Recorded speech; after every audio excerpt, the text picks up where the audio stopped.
ప్రభునందు ప్రియమైన వాళ్ళారా, ప్రభువైన యేసుక్రీస్తు నామములో మీ అందరికీ శుభాభివందనములు.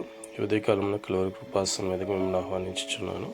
మొదటి సమూయేలు గ్రంథం 6వ అధ్యాయము 17 నుంచి 21 వచనంలో చూసుకుంటే, ఫిలిష్తీయులు 5 సర్దార్ల పట్టణం లెక్క చొప్పున ఆ బంగారు పందుగుక్కులు వాటిని ఈ దేవునికి అర్పించినట్లుగా చూస్తున్నాం.